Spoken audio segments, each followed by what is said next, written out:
বিকেলের নাস্তার জন্য এর থেকে সহজ আর সুস্বাদু নাস্তা হতেই পারে না। চা ও কফির সাথে তো একদম জমে যাবে।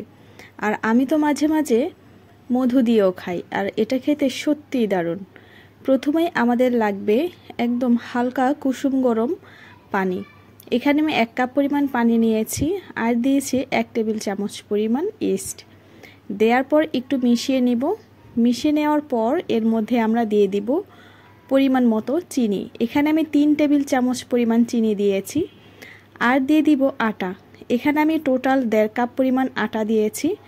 তো অল্প অল্প করে আটাগুলো আমি ভালো করে মিশিয়ে নিচ্ছি।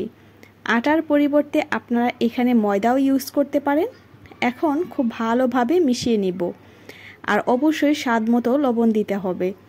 দেওয়ার পর ভালো করে মিশিয়ে নিতে হবে। তো এখন আমি হাত দিয়ে মিশিয়ে নিব। তার আগে দিয়ে দিব এখানে কিছুটা কালো জিরা। কালো জিরাটা অপশনাল, আপনারা চাইলে দিতে পারেন, আমার খুব পছন্দ সেজন্য আমি দিয়েছি। আর দিতে হবে এখানে 1 টেবিল চামচ পরিমাণ রান্নার রেগুলার তেল। আপনারা যেই তেলটা খেতে পছন্দ করেন সেটাই দিয়ে দিবেন।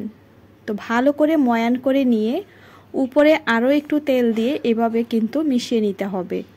মিশিয়ে নেওয়ার পর আমি এটাকে ঢাকনা দিয়ে ঢেকে রেস্টে রেখে দিব ইস্ট অ্যাক্টিভ হওয়ার জন্য। তো আমি এটাকে 5 মিনিটের জন্য ঢাকনা দিয়ে ঢেকে রেখে দিয়েছি। তো দেখুন এখনও কিন্তু পুরোপুরি অ্যাক্টিভ হয়নি। এখন এটা 1 মিনিট পর আমি আপনাদেরকে দেখাচ্ছি। তো 4 মিনিট পর আমি আপনাদেরকে আবারও দেখাচ্ছি এটা কেমন অ্যাক্টিভ হলো। তো দেখুন আমাদের অলরেডি 4 মিনিট হয়ে গিয়েছে, টোটাল আমার 5 মিনিট হয়ে গিয়েছে। এখন দেখুন এটা ফুলে কিন্তু ডাবলের থেকেও বেশি হয়ে গিয়েছে। এখন এটাকে আবারও খুব ভালো করে ময়ান করে নিতে হবে, কারণ এটার ভিতরে যে বাবল ক্রিয়েট হয়েছে সেগুলোকে আমরা এভাবে ময়ান করে নিয়ে বের করে নিব। এতে করে আমরা যে তৈরি করব নাস্তাটা, এটা খুবই ফ্লাফি হবে এবং খেতেও ভালো লাগবে। এখন আমি এটাকে কয়েকটি ভাগে ভাগ করে সুন্দর করে রুটি তৈরি করে নেব।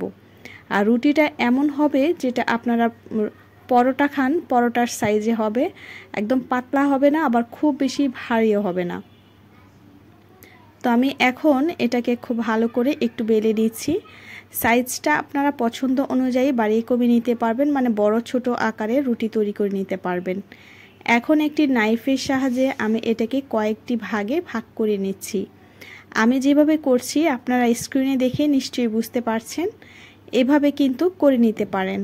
তো এখন আমি প্রত্যেকটিকে সুন্দর করে ভাগ করে নেওয়া হয়ে গিয়েছে। এখন এইগুলাকে আমি ফোল্ড করে নিচ্ছি। তো দেখুন কিভাবে ফোল্ড করছি, এভাবে কিন্তু হাত দিয়ে এভাবে একটু ঘুরিয়ে ঘুরিয়ে নিলেই শেপটা তৈরি হয়ে যাবে। উপরে যেই সাইডটা থাকবে, মানে চওড়া যে সাইড থাকবে, সেই সাইডটা থেকে আমাদের ঘোরাতে হবে।